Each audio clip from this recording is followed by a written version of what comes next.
Eċċellenza, mistednin distinti, membri tal-Kunsill tal-Akkademja, Sinjuri, iltqajna llejla għal din is-serata kommemorattiva ta' kull sena biex infakru il-poeta nazzjonali. Din is-sena però hija kommemorazzjoni speċjali għax taħbad il-150 sena minn twelidu.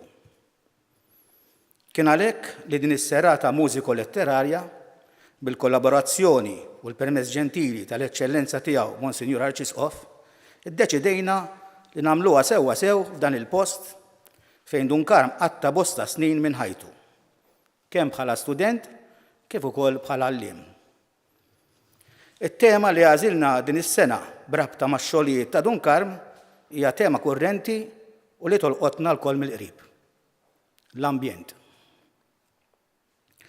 Skont Albert Einstein, l-ambjent huwa dak kollu li mhux jien. U forsi għax mhux jien jew għax mhux tiegħi, ħafna drabi nitraskurawh. Jew għar minn hekk nisfruttawh għall-interessi egoistiċi tagħna biex, u hawn nissellef il-kliem tal-poeta Emanuel Mifsud, naqta' fjura u nibni kamra. Kliem imsaħħaħ minn dak li qal il-Papa Ġwanni Pawlu II fl-ittra enċiklika Redemptor Hominis, li fija jirreferi għal bniedem bħala dak li bħal donnu ma jara ebda sewi ieħor fl-ambjent naturali tiegħu għal dak li jservih għall-użu u l-konsum immedjat tiegħu. Madankollu, b'xorti tajba, jidher li f'dawn l-aħħar snin stembaħna, jew aħjar kellna nistembħu.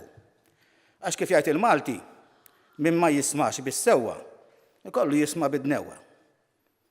In-natura stess bħal donna xebet u qed tfakkarna li żejjed kollu żejjed u li dawn id-diżastri naturali li qed iseħħu madwarna huma l-effetti ta' dak li nsejħulu progress. Imma briħektek tal-anqas qed tinħoloq kuxjenza akbar favur l-ambjent u n-natura ta' madwarna jew aħjar dak li fadal minnha. U hemm bżonn naġixxu issa qabel ikun tard wisq, il-kol kemm aħna. Għax kif tistqar l-enċiklika Laudato Si, u hawn nikwota, l-ambjent hu ġid kollettiv, wirt tal-bnedmin kollha u responsabilità ta' kulħadd. Min għandu parti minnu dan biss biex jamministrah għal ġid ta' kulħadd. Jekk ma nagħmlux hekk inkunu nagħbbu l-kuxjenza tagħna bil-pis li qed niċħdu l-eżistenza tal-oħrajn. Aħna l-koll parti minn dan l-ambjent u ma nistgħux nifatmu minnu u meta nitkellmu dwaru nkunu qed nirreferu wkoll għal relazzjoni partikolari li teżisti bejn in-natura u s-soċjetà li tgħix fiha. U dan kif tkompletajt l-enċiklika f'paragrafu 139 nikwota, iżommna milli nqisu n-natura bħala xi ħaġa maqtuha minnha jew bħala sempliċi sfond ta' ħajjitna. Aħna mdaħlin fiha, aħna parti minnha u jkollna x'naqsmu magħha l-ħin kollu. Il-poeti, għax monijin bid-don ta' osservazzjoni u sensittività għal dak kollu li nħossu u jseħħ madwarna, għax għandhom id-dmir li jkunu il-mera tas-soċjetà u għax huma skont Oliver Friġġieri l-interpreti fidili tal-poplu, il-kelliema sublimi tad-tiġrib storiku u ambjentali tan-nazzjon, ma jistgħux jibqgħu sikta u ma jikkummentawx bil-versi tagħhom propju dwar din it-tema. Il-poeżija skont Friġġieri hija kkonċepita platonikament bħala rivelazzjoni divina u nbidla romantikament f'emblema nazzjonali. U f'dan il-kuntest issawwar sewwa sew il-poeżija ta' Dunkarm, meqjusa minn Friġġieri bħala lirika iżda li fl-istess ħin għandha funzjoni politika li twassal messaġġ lin-nazzjon. Il-poeżija bħala biografija nazzjonali. Għal Dunkarm, il-poeżija ruħ il-poplu u għandha tkun ispirata mill-ambjent u l-abitudnijiet lokali, għax inkella l-immaġinazzjoni tiċċajpar u l-muża torqod. Huwa minħabba fekk li Dunkarm ikkompona bosta poeżiji li jinkludu fihom komponent qawwi marbut ma' elementi ambjentali u pajżaġġistiċi. U la darba li tikabbar il-fiduċja nazzjonali fil-poplu ta' Artwelidu, il-poeta nazzjonali ma setax jonqos milli jagħti prominenza lill-aspett fiżiku ta' pajjiżu fil-poeżija tiegħu. u jiffoka fuq elementi misluta mill-ambjent lokali. Għaldaqstant fil-poeżija ta' Dunkarm insibu bosta riferimenti għall-inħawi tipiċi tar-raħal Malti u ta' postijiet oħrajn fejn in-natura fortunatament tal-anqas sa' żmienu kienet għadha ma ġietx mittiefsa. F'poeżiji bħal Lil-Ħażebbuċ Raħal Twelidi fejn il-ġonna kienu għadhom iħaddru f'ambjent kważi idilliku li fih il-poeta jixtieq jibqa' jgħix għal dejjem. Kien għalhekk li għal din is-serata għażilna propju it-titlu Ħieles hemmhekk jinġabar ħsiebi. Vers meħud mill-poeżija Xenqet ir-Raba' li se naqraw għal-lejla.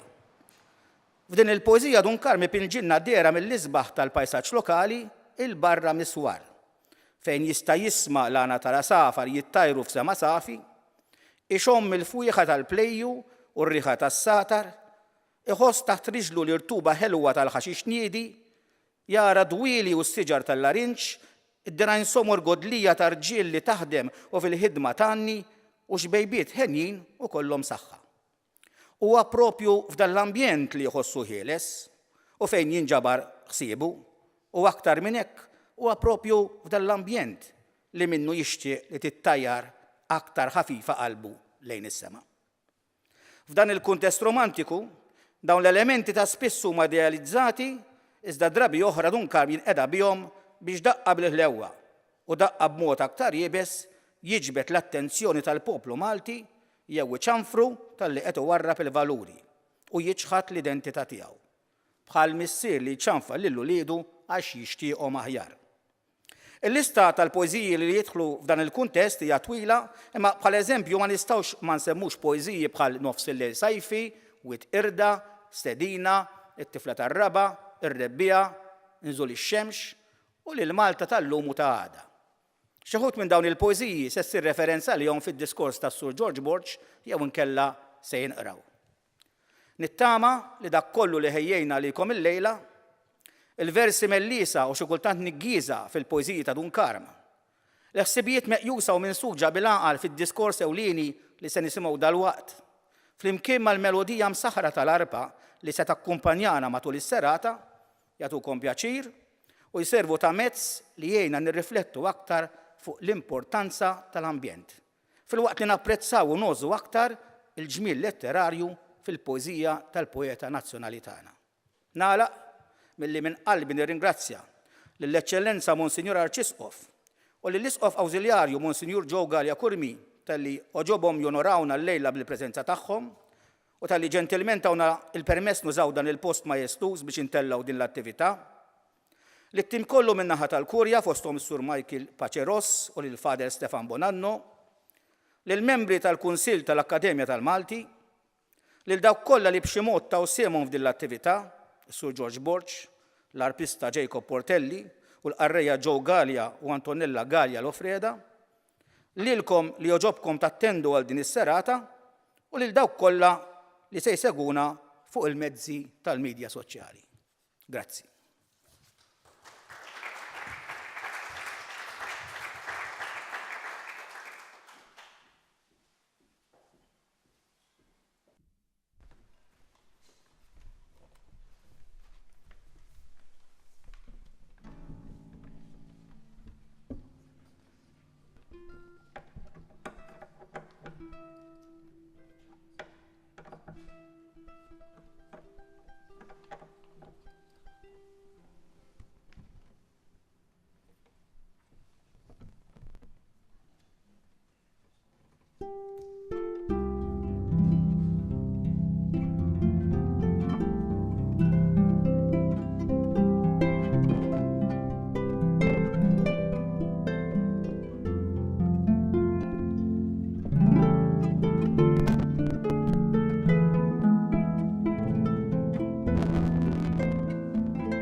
Fil-biografija Dunkarm il-bniedem fil-poeta, il-professur Oliver Frigieri jitkellem fost ħwejġ oħra fuq kif Dunkarm għamel ritorn poetiku lejn it-tfulija tiegħu u aspetti ta' ħajtu li ħallew bixra psikoloġika fuqu u biddilha f'sublimazzjoni. Grazzi. U biddilha f'sublimazzjoni estetika.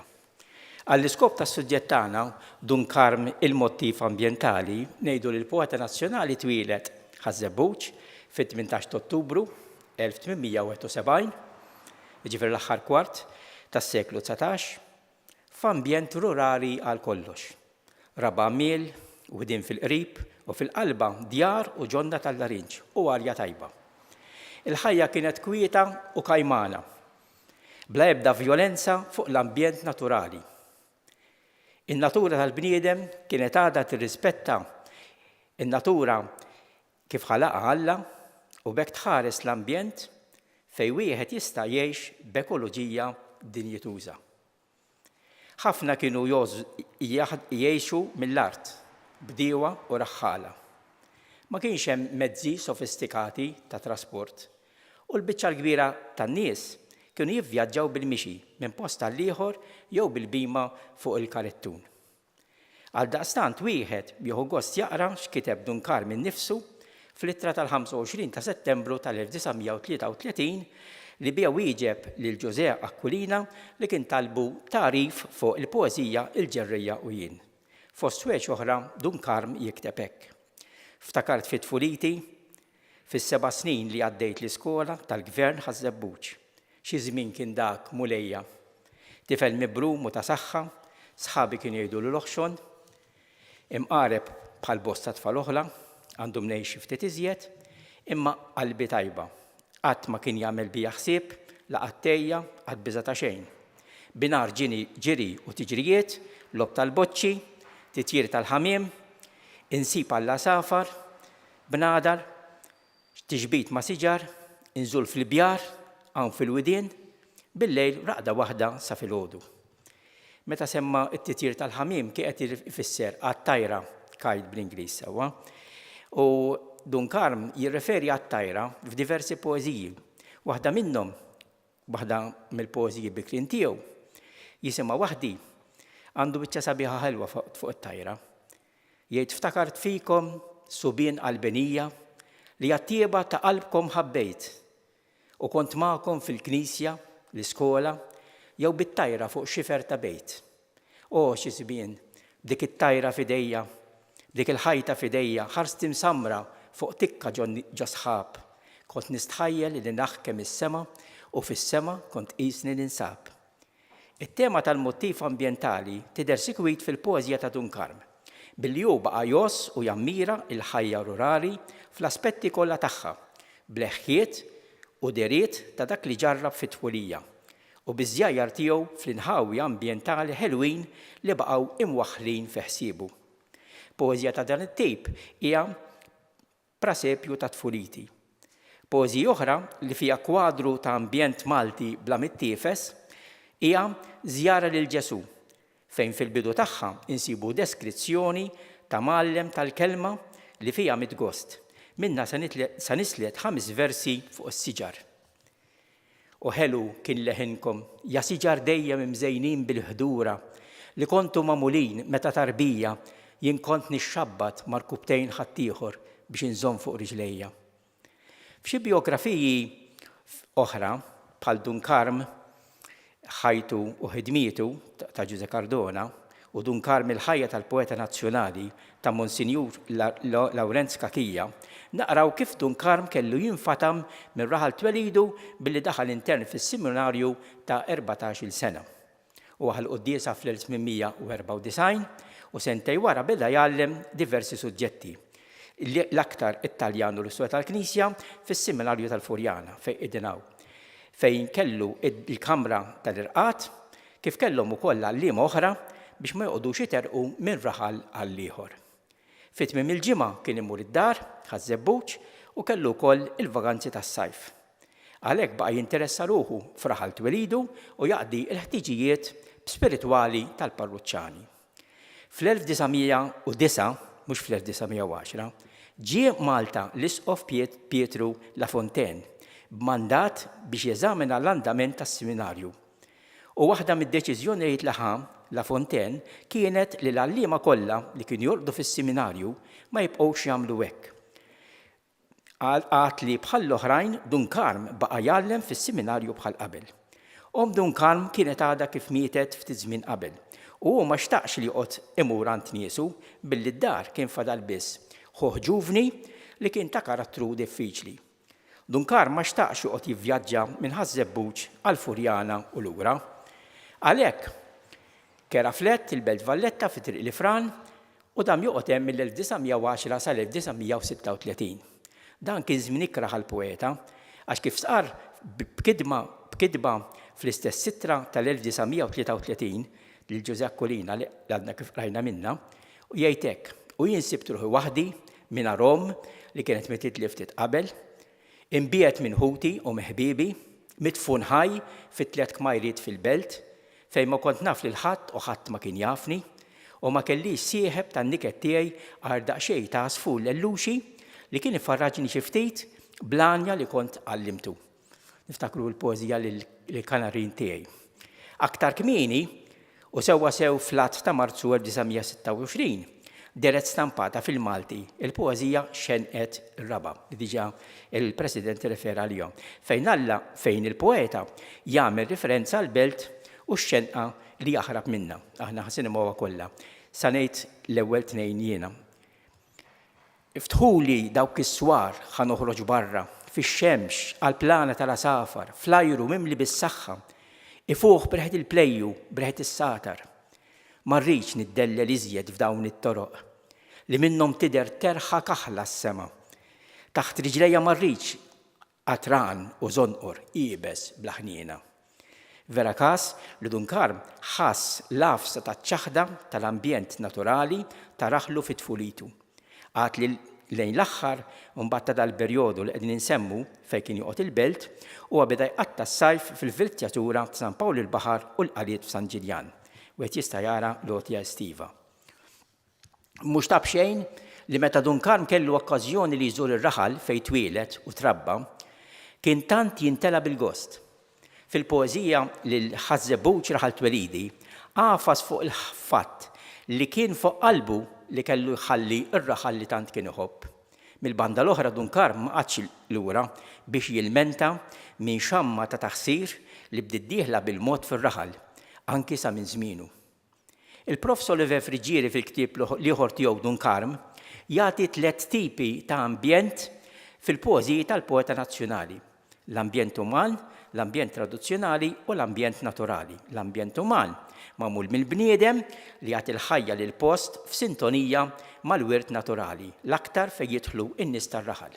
L-ambjent tradizzjonali jitkellem l-aktar fuq ix-xogħlijiet tas-snajja tal-post billi l-ambjent huwa sostnut mill-bniedem. Dan hu wirt tad-drawwiet tal-imoddi. U mbagħad hemm l-ambjent naturali, l-aspett fiżiku tal-ambjent, b'riferimenti għall-inħawi tipiċi tar-raħal, tal-kampanja Maltija, biġmiela u l-baħar li dawwarna. Hawn nażel li nagħti 3 eżemplari tal-ambjent naturali kif fehmu Dunkarm fi żmienu li huma daqsxejn differenti l-ambjent kif nifhmuh aħna llum. Pereżempju fi żmienu Dunkarm ma kienx hemm il-plastik li qed ħammeġ kullum kien ħammeġ anke l-baħar u eċċetera u l-bambin jaf meta jispiċċa. Fil-poeżija Wart lil Dunkarm insibuh jagħmel esklamazzjoni wara l-oħra fuq il-ġonna u l-wart u dawn qabbilhom mal-poeżija li tidher qiegħda tintefa' quddiem il-ġmilijiet tan-natura. U dan minkejja li għalih għal Dunkarm il-poeżija kienet meqjusa bħala xi ħaġa sagra. O poema tal-ġenna, o wart, o nwar li mħabba, o kliem li jfawwar minn ġol qalba tal-art ħanina, nisel tajjeb tal-ewn ta' ħajja, turija ta' ħlewwa, għajn ta' fwieħa, niżġa ta' safa, ta' saħħa, ta' benna, de kif titfi quddiemek il-għanja ħarxa li toħroġ minn fomna. Il-poeta nazzjonali jikteb il-poeżija stedina biż-żiffa dieħla f'kamartu mimlija fwieħa mill-ġnien tistiedni joħroġ barra għax kienet bdiet ir-rebbija. Nikkwota l-aħħar strofa. U żiffa tvenven l-anja tar-rebbija. Eħles minn dan id-dieq, minn dan l-eluq. Reġet il-ħajja mill-imwiet tax-xitwa bħalhom fuq nieqa x-xemx tħares u t-tuq. Aħna għandna għaliex nitaxqu kif taxxaq Dunkar meta kiteb il-poeżija It-tifla tar-raba' li fiha 23 strofa. Fit-tifla huwa jara il-personifikazzjoni ta' min ħabrek xitwa u sajf biex jikkomunika ma' omna l-natura biex tasal tagħmel il-frott li għandna bżonn. Nikkwota l-ewwel u t-tieni strofa. Jiena rajtek kemm il-darba. Tal-qawwa ta' dirajku riġlejk ja bint ir-raba'. Rajtek ħinja u daħkana, sjuf u xtiewi tbakkar u tisar fix-xogħol tar-raba' bla ma smajt minn fommok kelma li tmaqdar din is-sena. Inkella tnejda li bla kliem turi wisq tajjeb fil-qalb xemm moħbi. Hemm ħafna poeżiji oħra li jitkellmu fuq l-ambjent fiżiku bħal l-għodwa, r-rebbija, Ġunju, lil Malta Anja biex insemmi xi ftit bisimhom. Bħala eluq ngħid illi l-kura għall-ambjent illum tinħass ħafna iżjed minn żmien Dunkarm minħabba l-kriżi ekoloġika li għaddejja minnha id-dinja bħalissa u anki ngħidha bdieqa pajjiżna. Fi żmienna il-Papa Franġisku indirizza littra enċiklika tiegħu fuq l-ambjent Laudato Si lil kull persuna li tgħix f'din il-pjaneta biex jiżgura ruħu li ma jiskludi lil ħadd. Jidher li jħoss Papa Franġisku b'qalbu magħfusa lejn fejn sejra d-dinja li jseħħilha id-dar komuni tagħna. Minn dan id-dokument elaborat u estensiv li fih 246 paragrafu, nislet biss parti minn sentenza waħda li żgur tolqotna fil-laħam il-ħaj. Ma nistgħux ma nqisux l-effetti tat-taħsir ambjentali tal-mudell tal-iżvilupp tal-lum u l-kultura tal-iskart fuq l-umanità. Paragrafu 43. B'referenza bħal din għandna għaliex nitħasbu serjament li jekk ma nqogħdux attenti nispiċċaw neqerdu n-natura li minnha rridu ngħixu u eventwalment ninqerdu aħna. Dunkarm għandna bil-sienna iż-sbuħija tal-ambjent naturali u ċ-ċaħda tan-nuqqas tagħha kif ġarraba hu. Dan għandu jservina ta' dawl ewlieni biex narfu nożżu u nikkonservaw it-tajjeb u s-sabiħ li għad fadlinna. Il-poeta kbir tagħna fetħilna t-triq biex baqal u bimpenn nisimgħu x'għandu xjgħid illum iżjed mill-bieraħ lill-abitanti ta' dawn il-gżejjer. U jagħtini nlissen jien mhux li kien l-għożża tikber mhux dik kien. Grazzi.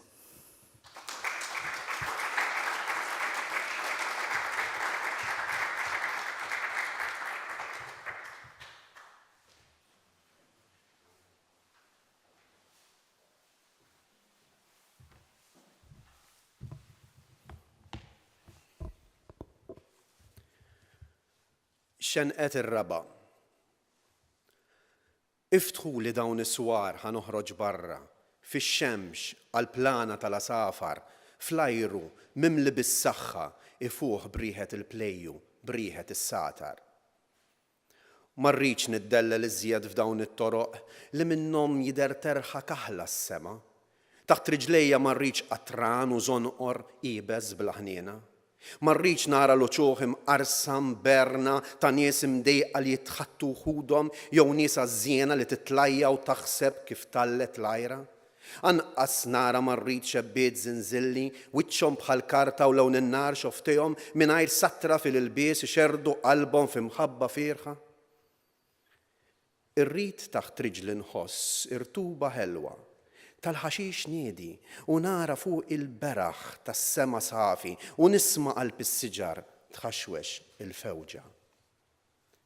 Irrid nara d-dirajn somor godlija, ta' rġiel li taħdemu fil-ħidma tanni u ċuħ daħkana li minn fommhom toħroġ għaslija l-kelma. Il-kelma safja li minn qalbhom taqbes, kif l-ilma jfawwar minn ġoblata samma, il-kelma bnina li għalmithom ommhom nieżla mill-qedem.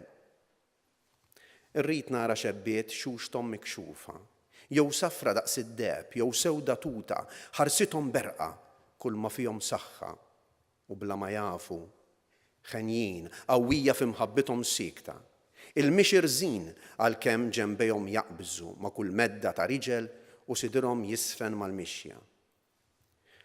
Irrid nara li xjuħ ta' 80 sena jitħattu bla ma jgergru u mingħajr biża' tal-mewt li fuqhom bħal ħabiba tersaq, itennu l-ġrajja ta' żmienhom li jiftakru waħda b'waħda u nilma' ħaddejjin fuq wiċċhom qisu fuq mera il-ferħ, il-hemm, il-biża', it-tama li ntiżġu magħhom.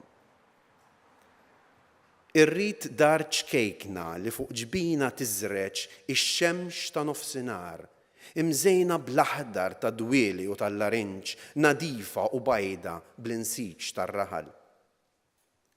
U hemm nixtieq immut. Minn hemm tittajjar aktar ħafifa qalbi lejn is-sema. Aktar ħieles hemmhekk jinġabar ħsiebi fil-ħniena tal-Alla.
Lil Malta tal-lum u ta' għada.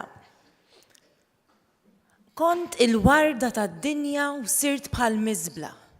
Min kull xorta ta' qżiż dieħel ġo fik. Inti tilqaw u tifraħ mara bela u d-dinja titħaq bik. Fejn hu l-għaqal ta' rġiel? Fejn tan-nisa l-mistħija fil-ħars, fil-kliem, fil-ilbies? X'sar minna l-warda ta' ġbubija? Aj għada, kollox irmejd bla qies. Għax ruħek mardet mingħajr ebda rażan, is-sem barrani dieħel ġol il-bliet u żgħażagħ tiegħek jixorbuh u jiskru jitkasbru bidnubiet. U s-sem joktor u jiġri u miexi għal-pesta firħula wkoll u jmut qudiema sliem. Ma fadallek lil ħadd min jilqa' l-ħsara għax ma baqax ħlif kliem. U qalbek birdet, għax ma diex is-saħnek dik lemna mqazza li fil-jum tal-hemm kisret lodda tal-ajra u fuq santirmu kitbet storja bid-demm u rebħet għadu li ħadd ma kien rebaħ. Inti kollox li ġist, djar u triqat, sa fis-satra tal-knisja ddaħħal miegħek il-kesħa tal-fruat. Meta jasal bit-tifkira mqazza, Settembru mbikki u fl-oqbra minsija jitħarrek bit-tnejda twila l-adam ta' dawk il-qalbenin, isma' minni, tersaqx bit-tifkir fommok, bir-rand fidejk qudiem il-monument, jiena ngħidulek, gidba sar tifkirek u gidba l-monument. Għax jiena rajtom lill-missirijietna, erwieħ ħosbina jduru mal-iswar, ħarstom miksura marbutin dirajhom fuq iżdra tal-azzar. Ifittxu l-wirt li ħallew huma u jxenglu rashom għax maraw imkien u reġgħu niżlu ġo qabarhom ħimda bħal min tilef iż-żmien. Malta, jekk għadu ma nkitebx fis-sema għalik il-ħaq li mess lil Babilon, arġa' lura fuq triqtek, min ifejqek jistennik ġo Sjon.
Lid-Dilja.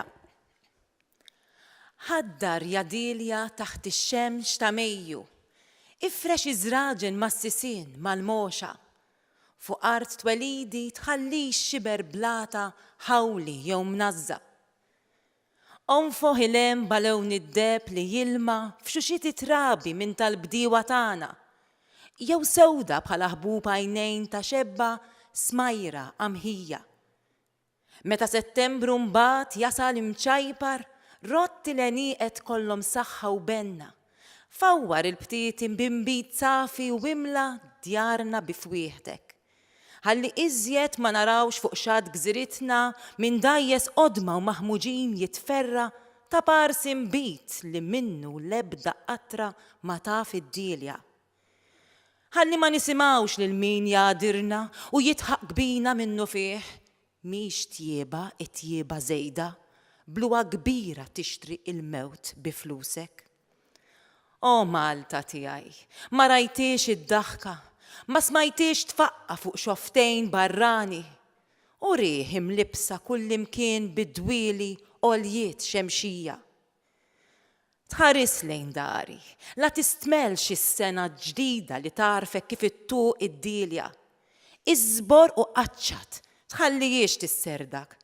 Iżda monija biftit nieqed fuq qasbiet imsalba, żomma bejn għolja u baxxa, u jekk xi marda il-erq tmissila jew il-emba inkella il-werqa sfajra, roxxila traba tal-kubrit, saqqija bl-ilma tar-ram u l-oqsma jerġgħu ħodor. Forsi mhix ċajta, mhux għax hekk kien darba hekk jibqa' dejjem. O Malta, Malta, li ma ġid jekk taraf twarrab mill-mejda dak is-sem li tixrob u biss bil-qatra minn tad-dilja tiegħek tifraħ ma' wliedek. Tħallix fit-toqol tax-xogħol tiegħu li l-ħaddim tiegħek biżel u qalbini ilaċċi taffih li f'bid-demm ta' siġra mrobbija minnek. Hekk huwa ma jiskirx, ma jħassarx demmu. Moħħu jkun f'siktu, qalbu tkun qawwija, u fuq uliedu ma jingħalaq kmieni għatu ta' qabar.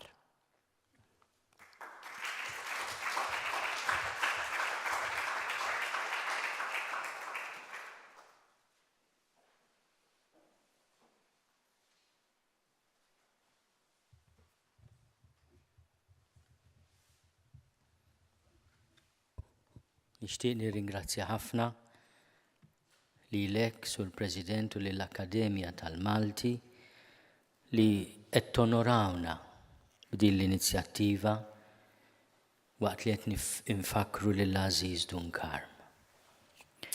Aħna għandna dejn kbir ma' dan ir-raġel. Il-ħasra hija li il-kidbiet tiegħu huma f'periklu li jintesew. Tkun ħasra kbira. Jalla avvenimenti bħal dawn mhux biss ifakruna f'dak li rċivejna imma fir-responsabilità kbira li għandna.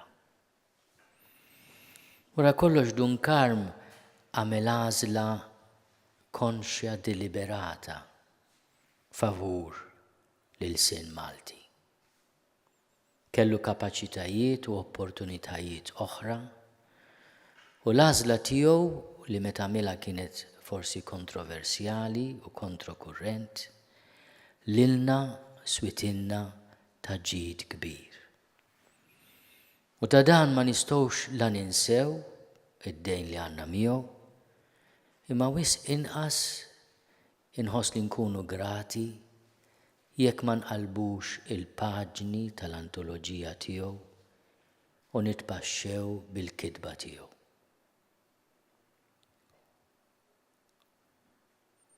Oliver Frigieri, Alla jaħfillu, għal sew li l-poeta huwa profeta.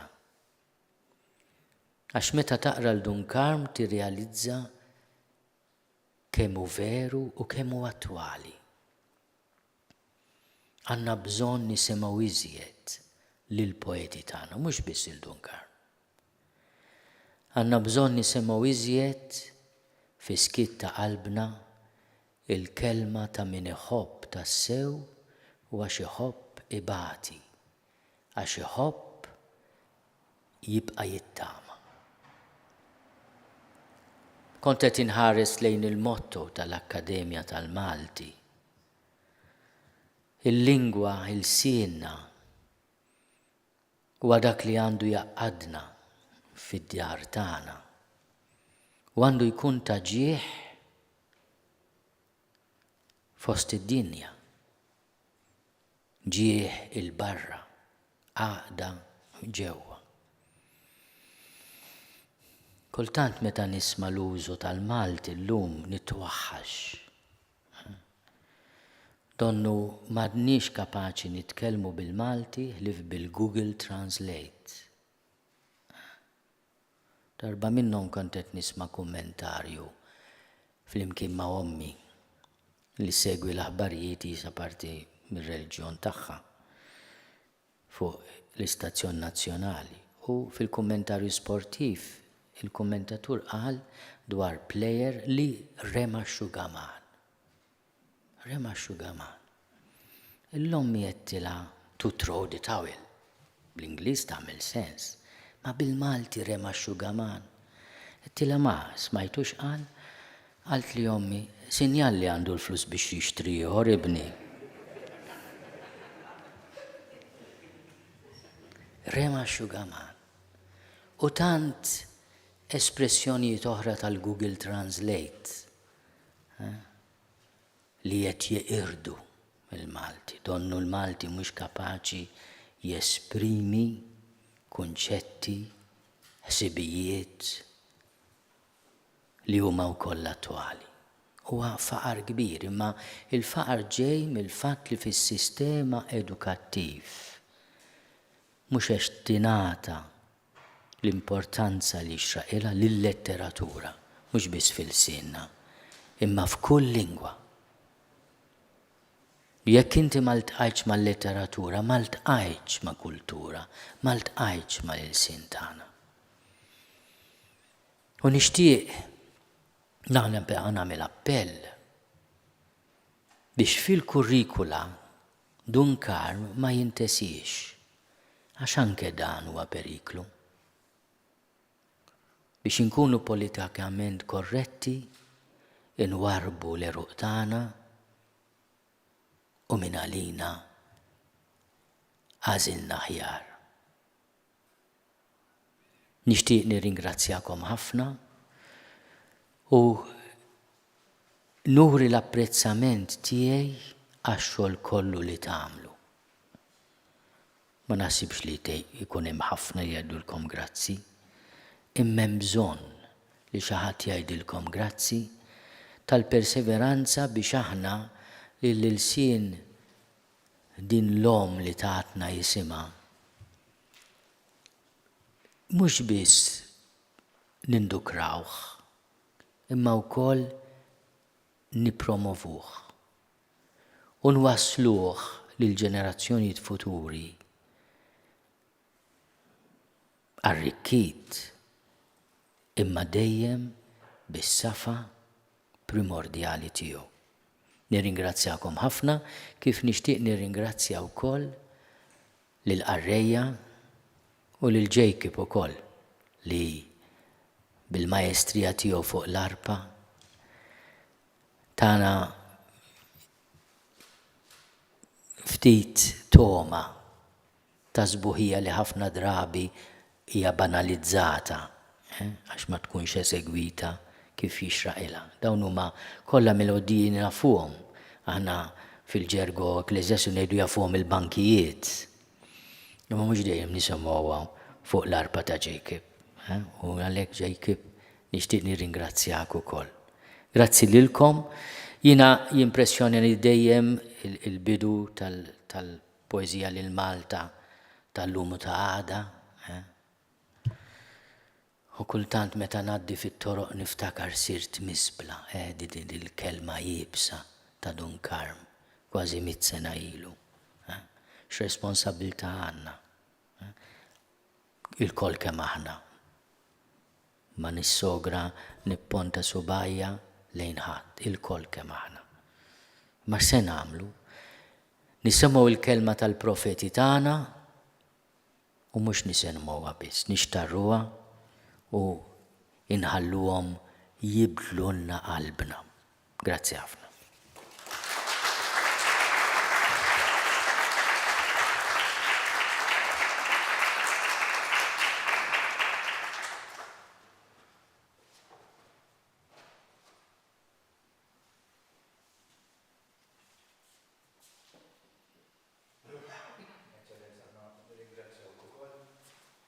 Insomma, għal-refriġeri, kif ħallina, oġbok u dik il-poezija